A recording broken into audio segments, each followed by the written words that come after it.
Hello there, Scorpios. I hope you guys are doing well.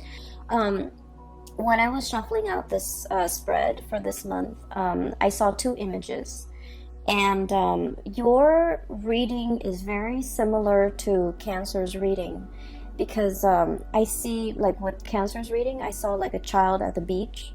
With your reading, I see a woman at the beach. Okay, so I feel like the energy might be a continuation or might be very similar thematically, and it also might be echoing the same types of themes. Okay, so let me just talk to you about the images first. I feel like there are two images, but they're both echoing the same theme. And so the words that came out is unwanted attention, unwanted, like solicitors or just people coming at you, and you're just like, no, I'm not ready, or I don't really want that. So that's coming in. So the first image that I saw is I see a nice beachy scenery. It's really beautiful. It's really serene. It's not too hot, not too cold. There's wind blowing, so you get a little bit of a sea breeze. And I see this beach, and right at the shore, okay, so right where the water hits the beach, there's a woman. She's got her water shoes on, and she's jogging. Like, she's jogging. She enjoys the sea breeze. She's just there on her own. She just wants to be left alone, and she's jogging. um she has her headphones on, right? And then I see her jogging for a really long while. She has stamina. She has, the strength to continue on. And then I see this young man. He's like, he's wearing like board shorts. He's on a bike, one of those trick bikes that a lot of young men or young or teenagers ride, and they do like wheelies, and they do, tricks. So he's on one of those. He sees her, and then he's like biking alongside her, trying to get her attention, trying to talk to her. So keep in mind, this woman's got her headphones on or earphones on, and she's running. She's just minding her own business. He comes in, like literally swoops in, and tries to engage her in conversation. And she knows that he's interested in her, but she's like answering some of the questions, but she doesn't stop. She keeps going. And then the scene kind of cuts out, so I don't know if he leaves her alone or what, but I feel like she keeps going, and he's like still biking alongside her. So when I saw this, I was like, you're definitely getting a lot of attention from your environment. Some of it could be like unwanted attention, getting a lot of suitors, getting a lot of people wanting to be around you, and especially people who are popping out of the woodworks. They scope you from afar, and then they kind of beeline it for you. And they might interfere with your schedule. They might interfere with your time. They might interfere with your alone time more than anything, because I feel like this woman is not getting the alone time that she needs, okay? And then the second image that I saw is very similar. I see this woman in her backyard. She's got a yoga mat on the ground, and she's like, in the lotus position, trying to meditate, working on her breathing techniques, trying to clear her head. And it seems like it's like on a Sunday in the morning. She's, got the day to herself. She's in no rush, so she's just meditating. And this butterfly comes by, and it's like fluttering near her, and she sees it. And then she closes her eyes, just, so she doesn't get distracted. And then it hovers around her ears, and then her nose, and then her head. And she doesn't swat it away. She tries to like ignore it. She tries to, like, it's not doing anything malicious or mean towards her, so she tries to just ignore it. And yet it keeps hovering around her space, and you can see her getting distracted. Okay, so those are the two images that I'm seeing in your environment. And once again, going with the theme of unwanted attention, I've already mentioned that I just feel like a lot of people will be demanding your attention. Situations will demand your attention. I do see a lot of distractions coming in from family members, okay? And you guys are kind of like the pillar of stability in your family unit, okay? You're the one that other people come to for advice. You guys give very, very good advice.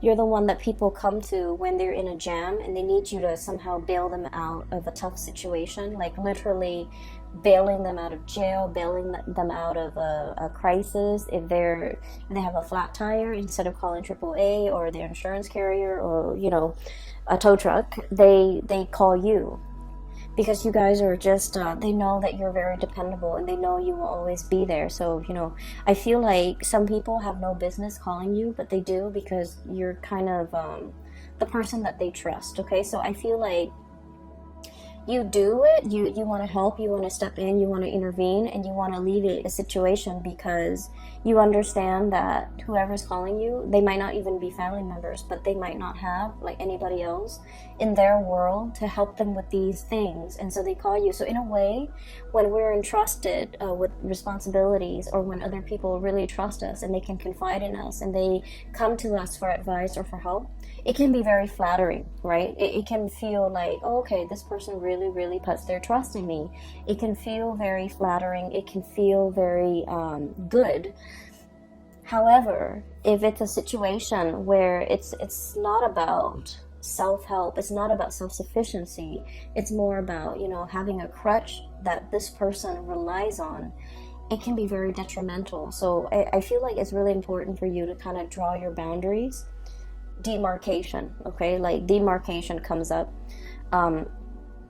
It's really important for you to focus that time on self-care, self-help, and teaching somebody how to do something versus coming to their rescue every single time. So I feel like we need to kind of look at a situation a little bit more objectively and leave our feelings out of it, and to figure out, you know, why is this person relying on me for these things, you know?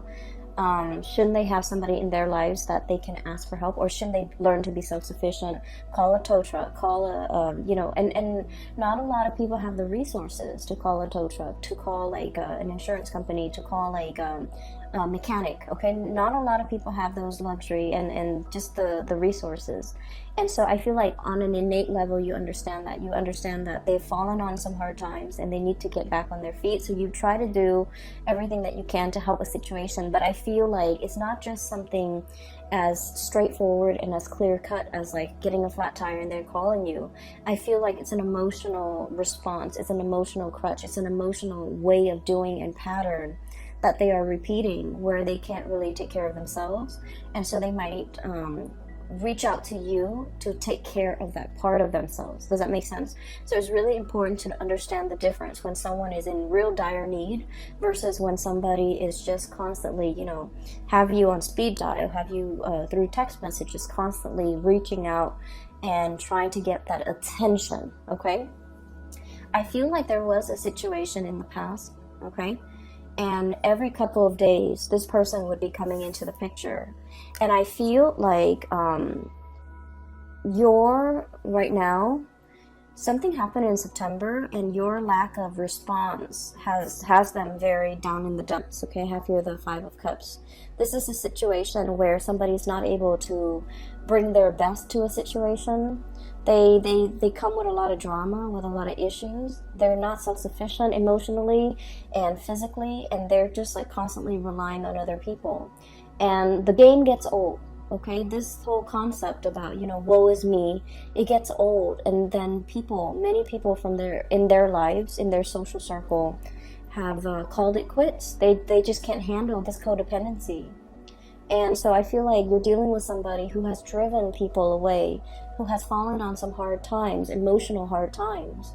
And I feel like, you know, they're constantly reaching out because, you know, their inner circle have seen them have seen their unhealthy behaviors and these patterns, and they're no longer around with these people. And so they're kind of reaching out to you. You might be, you know, the last resort, or you might even be sort of like that emotional crutch, okay? So I feel like you guys are smart enough. Emotionally, you're very, very, very intelligent. And I feel like a lot of the times, out of courtesy, out of just your own sense of like moral duty, I feel, you help people. Even though you know that they're prone to this type of behavior, you help them because you care about them, okay? You don't want to hurt anybody. And I feel like none of this is lost on you. It's like you know what they're about, and you know it's not right, and you know it's not a good behavior, and it's not a good pattern to enable, but you do it because you feel like, okay, they could need this. They could need this favor from me, and it doesn't detract so much from me, but it will help them. And so you do it, not because you're a fool, but because you care about people. And I feel like something has happened where you are putting your guard up, okay? They're coming in, this unicorn, kicking up a cloud of dust, or I'm sorry, this horse, not the unicorn, kicking up a cloud of dust, you know, coming with some type of a calamity. It's always like somebody who's got a lot of drama in their lives.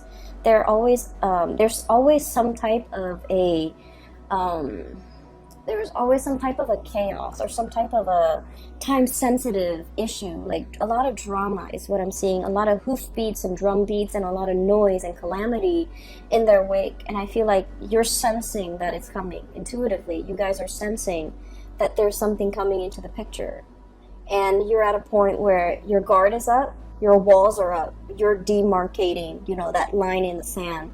And you're just like, no, I'm here in a state of zen. I need to work on myself. I need to be emotionally present for myself. I'm not in a position to help you. And in the process of, I feel, withdrawing, you know, withdrawing the attention, withdrawing the love and the affection, and just not wanting to engage with this person anymore, and not wanting to, you know, feed into this, okay, and creating this enabling behavior or even this pattern of codependency. I feel like they might have lashed out and they might have said like a lot of hurtful things. So we have here the Five of Swords, and this is a situation where too much has been said. This is the aftermath of some type of a conflict, okay? The house is destroyed. There's smoke rising from the air. The earth is barren. And this person, rather than feeling remorse, they're like, it is what it is. You know, you hurt me, I hurt you. You withdraw affection from me, I withdraw affection from you. And I will decimate or desecrate everything that's in my way. So I feel like you're dealing with someone who's, the word spoil comes out, and needy and spoiled, and someone who wants to win at all costs, okay? They don't care that the village, the civilization gets destroyed. They just want to have it their way, and they want to come out the winner. And I feel like there was a situation where you might have withdrew. You might have, you know, cut back on the communication, cut back on that, the enabling that pattern. You drew your mark in the sand.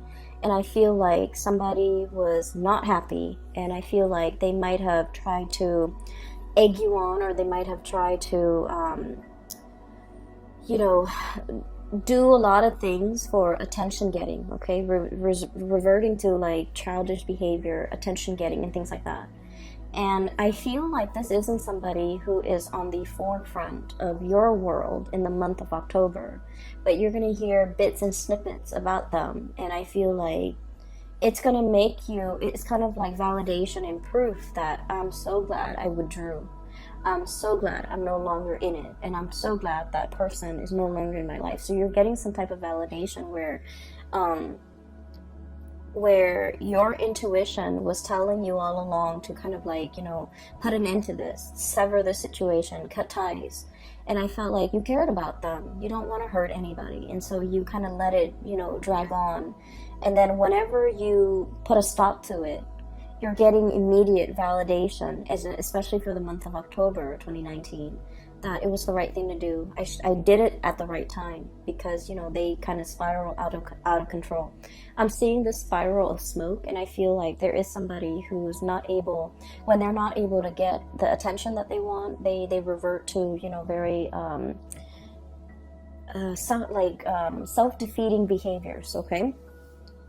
On the flip side of this, I do feel like there is a situation here where you have people at your doorstep, people coming in, getting, getting like a host of invitation, receiving a host of invitation to do things, as well as getting people to come into your house, into your space, sharing space with somebody. And I'm also hearing the word like communion.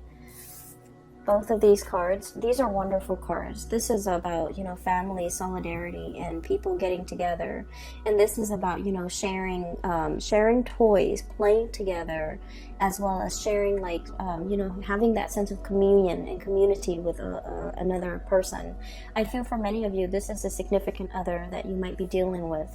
And I feel like this is somebody there where there's a lot of reciprocity. Okay, we have here the Ten of Pentacles, which is the apex, emotional groundedness and stability, financial abundance, as well as the Nine of Cups, which is a wish coming true, but also having that emotional abundance and emotional reciprocity with another person. Okay, so these are very positive cards, and these are cards that indicate to me that you might have left somebody else out in the cold in the past, and that person is no longer piercing through your bubble, is what I'm hearing.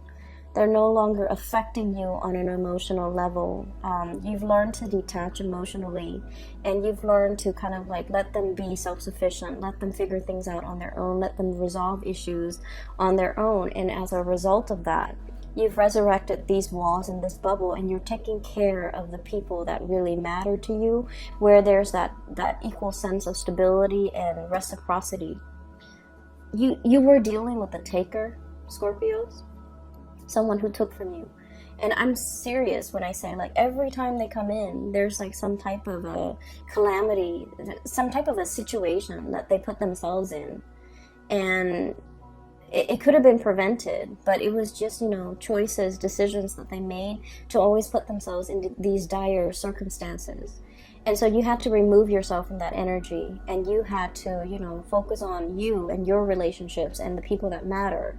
And as a result of that, life has been very, very calm, okay? And I want to say as well, Scorpios and I feel like Scorpios, Aquarius, Aries, and Sagittarius in particular, you guys crave a little bit more of an excitement, okay? And that might be why a lot of the times you might see people who are not very compatible with you, because the opposition and the attraction is very, very strong. And I'm not just talking relationship partners. I mean, like, in all facets of your life, you crave a little bit of excitement. And so I feel like this was an exciting person that was, like, you know, coming at you with a lot of chaos all the time. And then over time, it ceased to be exciting. It became a burden. And I feel like you've laid down your burden the month of September, or even maybe even before that. You're working on yourself, building up your emotional sense of self and then your financial stability, and things have been going really, really well for you. And I also feel like there's a lot in here, especially for those of you who have recently gotten out of a relationship. This is pretty much, you know, like the two images that I saw, people who are single, who are like, I'm not dating right now, I'm taking a break from dating, I'm working on myself. So there's a lot of like meditation, there's a lot of alone time that you want to spend with yourself. You want to get yourself physically active.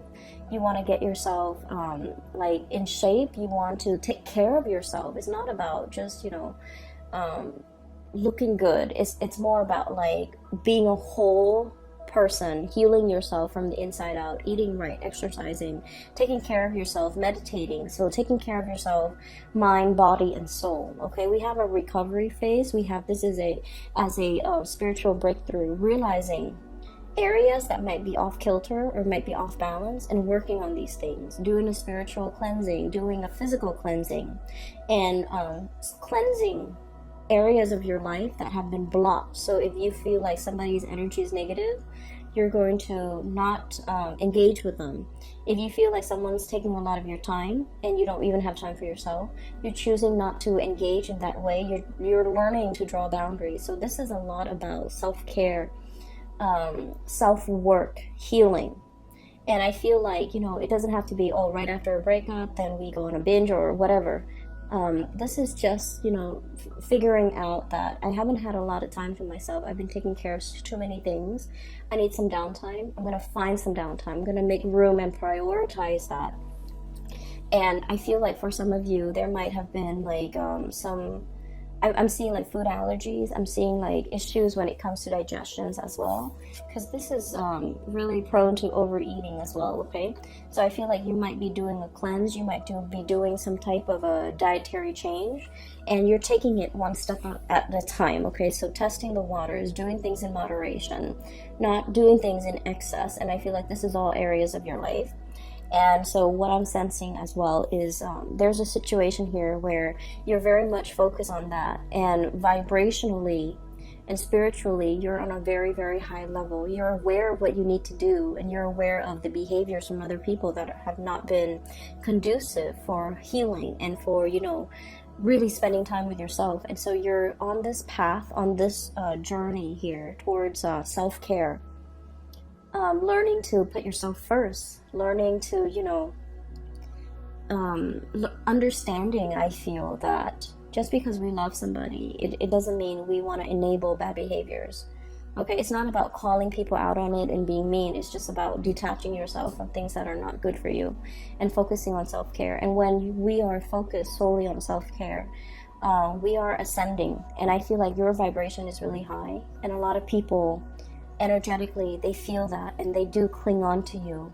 And that's why you're going to be getting a lot of unwanted attention from suitors, from people around you, from people that want to, you know, take up your time, that want to be in your company. And I feel like they might not do it in an appropriate way. I mean, if you look at that first image, right, she's got her earphones on.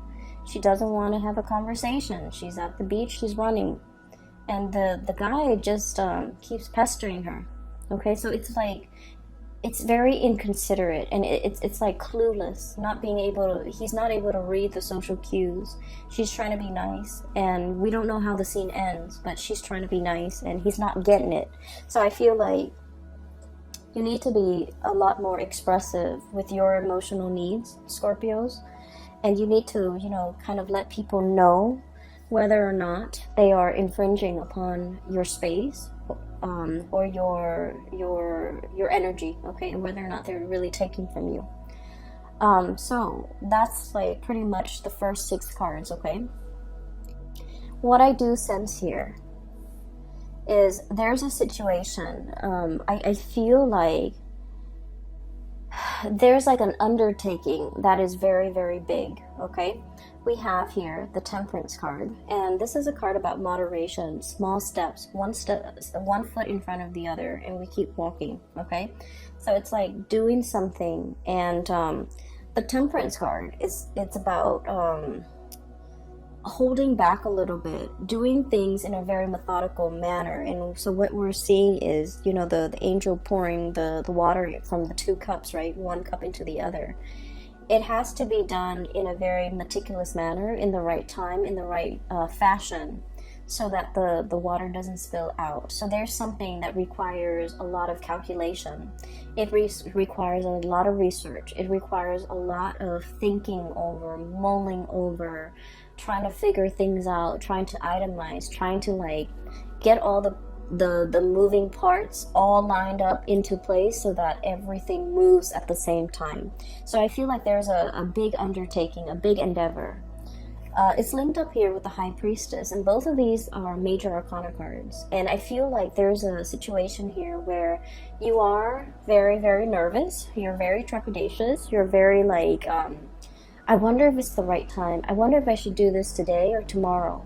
And I feel like you're trying to go with your gut instinct, okay? You guys have like a really strong sixth sense about you. Even if you don't believe in, you know, metaphysical teachings, or even if you don't meditate, you guys have a very, very strong sense of like intuition, divine timing, knowing when something is right. And I feel like you always have you have relied on it, and you might not have even called it your gut instinct. You might have not even called it, you know, your intuition. But I feel like you always know whether or not to do something or whether or not to cut somebody off. Hence, you were able to cut somebody off at the right time before they drag you down. And I feel like you start to realize that I really need to trust my intuition a lot more. And I have a friend who is an Aries with a Scorpio rising, and she has told me that She always has like an inkling about people, about things, and every time she goes against her instinct, bad things happen. So she said that, okay? And so I feel like you live with this, okay? You have this really strong sense of knowing on a gut level, and you have never been wrong. And every time you choose not to listen to it, bad things might have happened. And so you're in this situation where there is a major, major, major undertaking. It might deal with contracts as well, because the high priestess with that Torah in her hands, it deals with like legality, it deals with contracts, it deals with learning, it deals with like some major, major event where it might even involve other people. And so you're trying to be calculated about this. You're trying to figure out when is the right time, and you're trying to look at it's sort of like looking at the stars and trying to see when the stars align. In this picture, you don't have the star, okay? All you see is the moon. And it's like, it's so overwhelming, and you're just like, I don't know if I can trust my intuition. I want this really badly. So I don't know if I'm biased. I don't know if I'm able to trust it. But I feel like the stars are calling. The stars are aligned, and this is the right time. And I feel you might have some spiritual hunches, people in the spiritual realm pushing a situation along and telling you, you can't wait on this any longer. You need to kind of push for it. The tides are coming in, and you need to just, ride with the tides. So I feel like there's a situation here you have been kind of resisting because you're not 100% sure. And I feel that it's time for you to take those small steps, see where it leads you, and then you're going to get some type of validation that it is the right path, it is the right way. Because I see you mulling over the situation. And water signs in general take a really, really long time for their emotional state to kind of match up with their mental or physical space. So like you might feel like, oh, physically I'm okay with it, but then emotionally you're not. So you have to like wait for everything to catch up, everything to be in sync before things start moving, before you make those actions. And so I feel like there was a situation you've been thinking over for the past 3 months, for the past 3 weeks, even 4 months, 4 weeks, whatever it is. And I feel like it was a weighty decision, okay? A lot of thoughts were weighing on your mind, and you needed some time to take care of all the other areas of your life before you can choose to walk down this path or choose to go forward with this endeavor. And you've been mulling it over, and I'm looking at these bugs, these insects here. It's almost like mothballs, where something is very stale and old and it hasn't been moved around and it's collecting dust, and then the moths are coming in to eat like the dust and the mites and all of that. So I feel like it's a situation that has been stalled. It hasn't been worked at or dealt with, or a resolution has not been reached. And so it just lingers, it just stagnates. And so I feel like the universe is telling you, one step at a time, make the gesture, okay? Get some air, get out of the house, start moving. Once you start moving, once you take those small steps, it doesn't have to be a giant leap. You're not jumping over a cliff. You're not jumping to the other side of the earthly divide. You're just taking small steps at a time, getting your feet wet, learning new things. And I feel that you're going to come to the resolution, or you're going to come to the realization that this is the right thing to do. It's just a matter of trusting that your intuition, I feel like your intuition is a little bit blocked off because you might be scared and you're not deferring to, the right set of advice or whatever you're getting from your intuition. And so there's a situation here. It's a huge undertaking, and it needs to be done. And, one step at a time, one small step at a time. And once you start to get the ball rolling in that direction, you're going to realize that this is the right path, okay? Everything else looks really, really good. Relationship seems to me to be very strong. Healing is highly indicated here, and I don't feel like it's healing in a way where it's like somebody broke your heart and you want to heal. I don't sense that. I feel like for many of you, there might have been illnesses or like rehabilitation, and you're recovering from that, okay? And then I'm also feeling like a huge undertaking that you're you have been hesitant about, and now is the right time for you to keep things moving. Okay, I do hope the reading is helpful for you guys, and it is really nice to reconnect with you guys. For those who have been emailing me, I don't do private readings anymore. I do have a link in the description box for a psychic. She's based out of California. Her name is Bridget. She's phenomenal. If you want a reading, you can click on the link and book a reading directly through her. Okay, I will be back next month. I hope you guys enjoy your October 2019, and I'll see you soon. Bye bye.